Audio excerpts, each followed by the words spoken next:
Welcome again to Geneva. We're now on the Ramp de la Veille. It used to be very important for the military to use in the history, and now it's just a very nice area with the longest bench of the world. That's what they claim.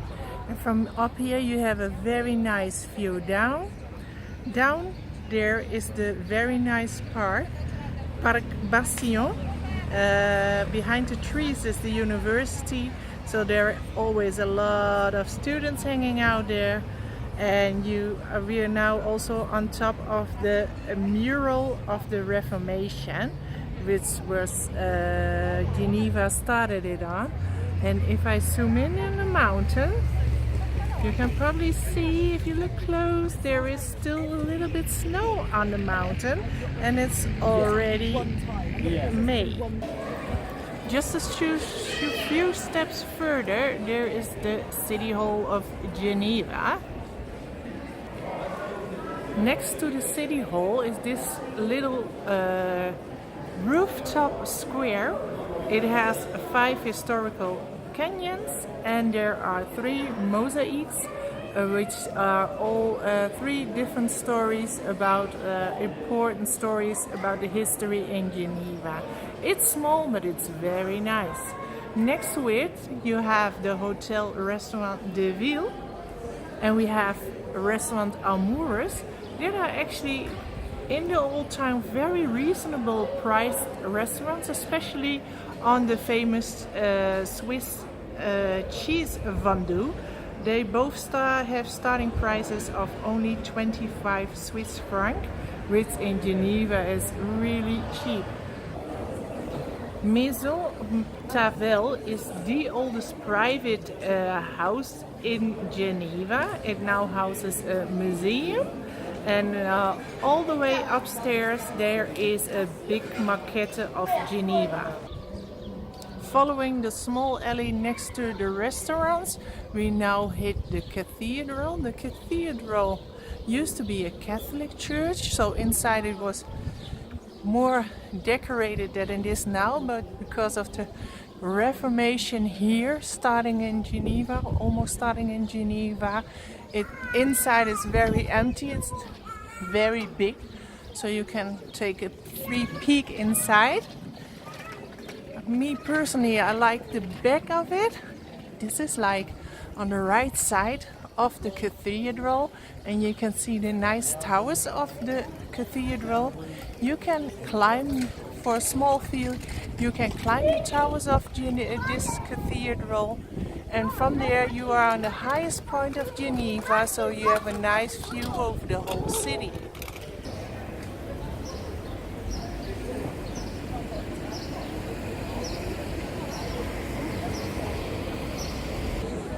There are a lot of small alley streets in this area, and now we ended in Place Bourg de Vour.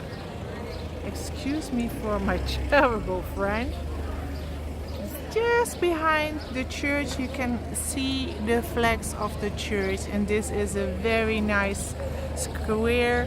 So even if you start the day here or you end your tour here or in between, it's always a good idea to have a drink here. So I'm going for some cola.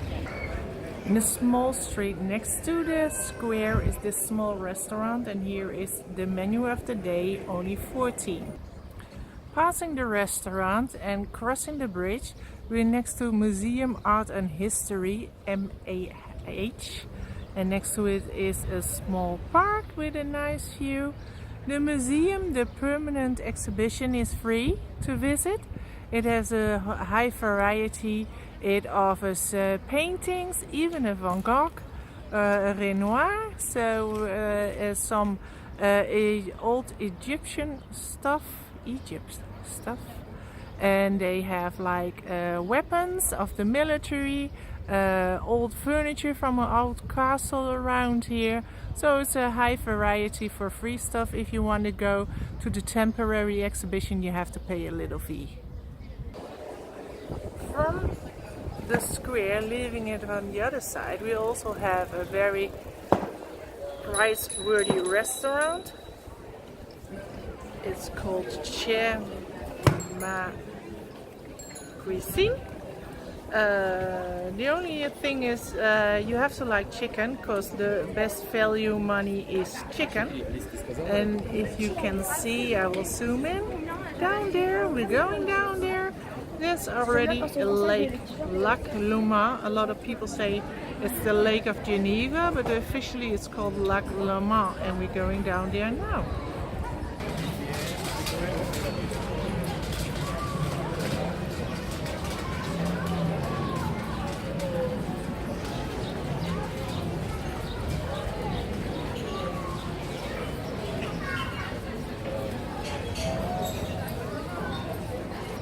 Going down is also a small square. We have a church and we have lots of restaurants and a shopping area next to the old town. And only one street down of that square is the big shopping street. And if you go a little further down the street, there is also shopping streets where are the most expensive shops. And walking down, we have the famous flower clock. It changes with the season, so it changes. The city changes this 4 times a year. And a few steps further, we end up in Parc Anglais. Fountain, lots of benches. You already see a glimpse of the lake. It's a small park, but it's a nice one too. And then walking all the way down, we end up at Lac Le Mans, famous with his big fountain. It almost functions every day, only in the winter time there is a small maintenance, so you'll be unlucky not to see it. I will go down a little bit so you can see how amazingly clean this water is. There is the harbor, old town. They have some terraces there next to the water, which is also nice sitting. If you go a little bit further, you have the biggest parks. There are actually 2 parks together combined. They are the biggest parks. All on the left side, you cannot see it all, is the Botanic Garden. And if we zoom in, we have, you cannot actually see it very well. I can see it. There are even people sunbathing. It's like the Bain Parquet. It's like the city pool. You can swim in the lake there. I think there are already a lot of people there. They're sunbathing. Even in the winter time, it's not much to do. A lot of people go there for a picnic, so it's actually very nice. There's also a restaurant on there. It also has a very reasonable priced cheese fondue, and they also have a nice menu of the day for a very reasonable price. Now we see the taxi boat. It's a public transportation here on the river. They have 4 routes zigzagging the lake, and the starting point is actually behind me, which is the starting point of the Rhone. And the Rhone on that side is so nice and clear because the lake cleans the water. Back there, Wilshire, we have the most expensive hotel of Geneva. Penthouse price is $30,000 a night. And my big question is anybody renting it? And they say there are a lot of Arabic people coming here for shopping and actually shopping and hang out here. So it's actually fully booked a lot of times. So this was my small report on what to see and to do in Geneva. There's actually much more to do. We didn't go to the international district, which is further down there. But you can see why I really like this town. The prices are not so good, but that's the down part. For the rest, it's a very nice city to visit. See ya!